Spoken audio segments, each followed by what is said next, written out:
Buenas tardes, un gusto verlo otra vez y hoy vamos a hablar acerca de la patología renal, enfocándonos en trastornos genéticos, enfermedades con afectación vascular y tumores renales malignos. Para iniciar tenemos la agenesia renal, que puede ser bilateral o unilateral. La bilateral implica la ausencia de ambos riñones y es incompatible con la vida, suele observarse en fetos muertos. Se asocia a malformaciones congénitas como defecto en extremidades y pulmones hipoplásicos.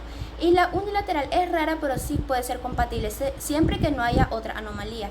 El riñón contralateral se hipertrofia de forma compensatoria, sin embargo con el tiempo puede desarrollar esclerosis glomerular progresiva y evolucionar a nefropatía crónica debido a un sobreesfuerzo.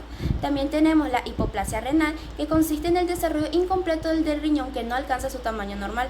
Puede ser bilateral, causando insuficiencia renal en la infancia, aunque es más común de forma unilateral. Un riñón hipoplásico verdadero carece de cicatrices y presenta menos lóbulos y pirámides renales.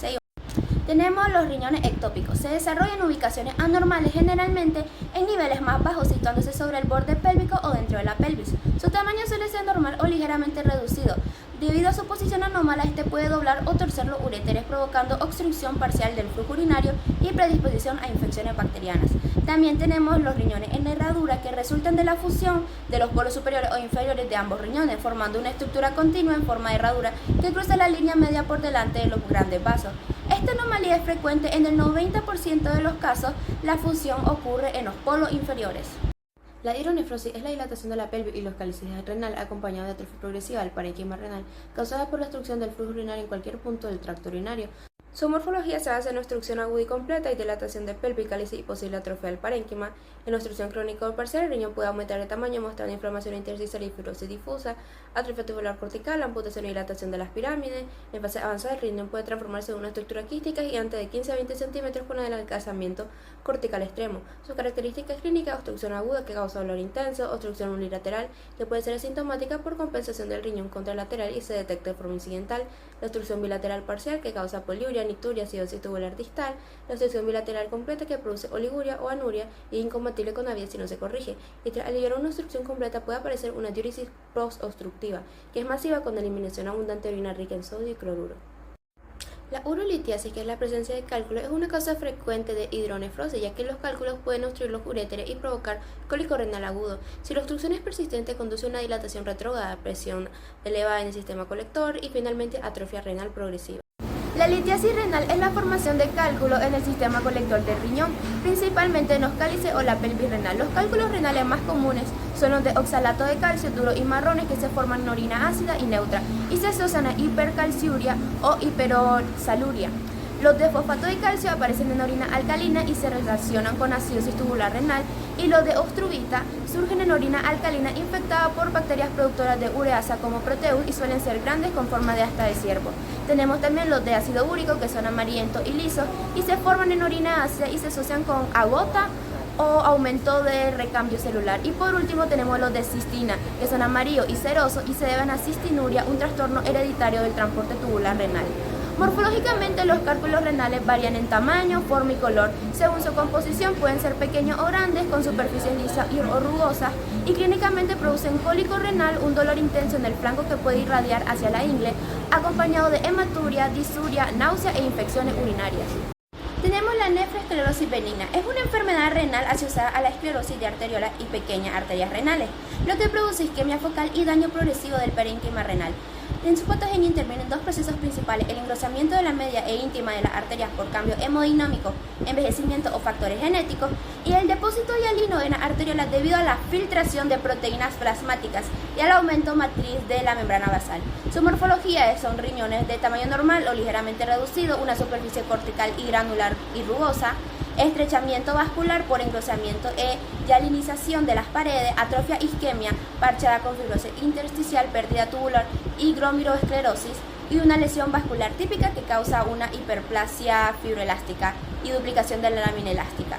En sus características clínicas es un flujo renal reducido, proteinuria leve. Los grupos con mayor riesgo de insuficiencia renal son personas de ascendencia africana, pacientes con hipertensión más severa y aquellos con diabetes mellitus.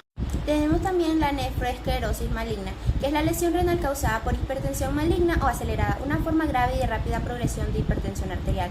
Su patogenia es que el proceso inicia con un daño vascular renal que produce aumento de permeabilidad vascular, extravasación de proteínas plasmáticas y necrosis fibrinoide, un depósito de plaquetas y activación de PDGF, generando hiperplasia del músculo liso vascular, que esto provoca arteriolitis hiperplásica. Esto reduce la luz vascular y causa isquemia renal severa, estimulando el sistema renina-angiotensina-aldosterona, que perpetúa la vasoconstricción y retención del sal.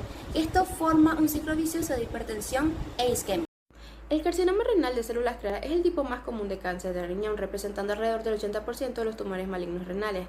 Sus factores de riesgo, que la mayoría de los casos son esporádicos, un 2 o 3% se relaciona con alteraciones genéticas, principalmente en gen von Hippel-Lindau, genes de remodelación de la cromatina, vías de señalización como P13K y la deficiencia de PET, que se asocia con mayor agresividad tumoral.